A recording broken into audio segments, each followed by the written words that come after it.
Hello friends, मैं जा रही हूँ प्रयागराज। अभी मैं ट्रेन में बैठ गई हूँ और ये मैं जा रही हूँ प्रयागराज महाकुंभ नहाने के लिए। 144 साल वाला कुंभ हमारे भी नसीब में आया। आप देख सकते हैं अभी ये ट्रेन खाली है, हम लोगों ने ट्रेन पकड़ लिया है।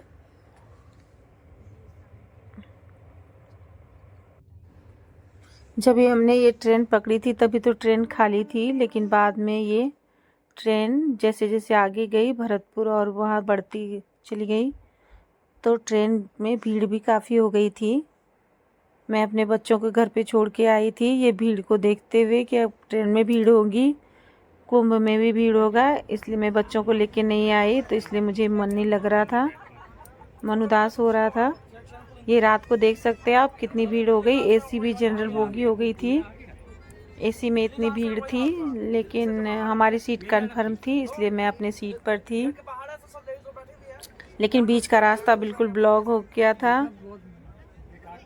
छोटे छोटे बच्चे जो थे उन्हें बहुत परेशानियां हो रही थी, सभी टॉयलेट मतलब बीच का रास्ता जाम था, टॉयलेट वगैरह जाने में दिक्कत हो रही थी।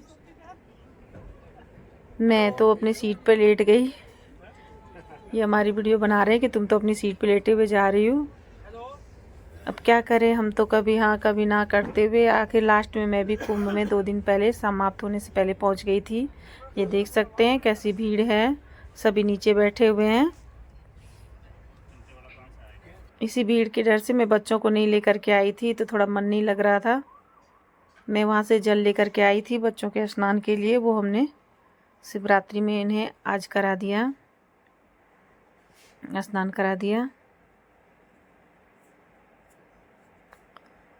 भीड़ इतनी थी कि ऐसा लग रहा था जैसे किसी को अगर लेटरिन बाथरूम लग जाए तो वो गेट तक उधर बाथरूम तक जा नहीं पाएंगे, ऐसा हो भी रहा था। लेकिन मैं तो जो शाम को लेट गई 10 से 11 बजे, फिर मैं उठी नहीं, सीधा कुंभ में जा कर गई। मैं उतरी वहाँ पे प्रयाग पहुँचने के बाद ही उतरी थी। और ये एक भैया थे सामने जो ट्रेन में, इतनी भीड़ थी और भीड़ के कारण हम लोग बोर हो रहे थे। फिर धीरे धीरे भीड़ सीट इधर उधर एडजस्ट हो गई। डूब गई क्यों नैया तेरे रहते खेवनहार, यहाँ से घर जो हारा कहाँ जाऊंगा सरकार, अरे यहाँ से घर जो हारा कहाँ। सुना है तुम सुनते हो हम जैसों की पुकार, सुना है तुम सुनते हो हम जैसों की पुकार, यार यहाँ से घर जो हारा कहाँ जाऊंगा सरकार। फिर हम कुंभ में पहुंच गए। ट्रेन में उतरने से पहले एक भैया ने हमारा अच्छा मनोरंजन किया, वो भजन गा रहे थे, टाइम पास हो रहा था। फिर ये भीड़ में हम लोग पहुंच गए कुंभ।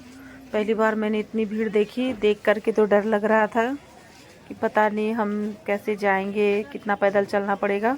लेकिन भीड़ को सबको देखते हुए सभी चले जा रहे थे, उनके साथ साथ हम भी चल दिए। तो हमारा टाइम पास हो रहा था और रास्ते में मैं वीडियो बनाते हुए गई और बच्चों को भी याद कर रही थी।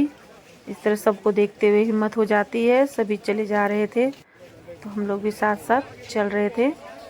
थोड़ा डर भी लग रहा था कहीं गुम ना हो जाए, इसलिए मैं हर हमेशा इनका हाथ पकड़ी हुई थी और हम दोनों साथ साथ ही हाथ पकड़ के गए। और कभी कभी ये भी मन में महसूस हो रहा था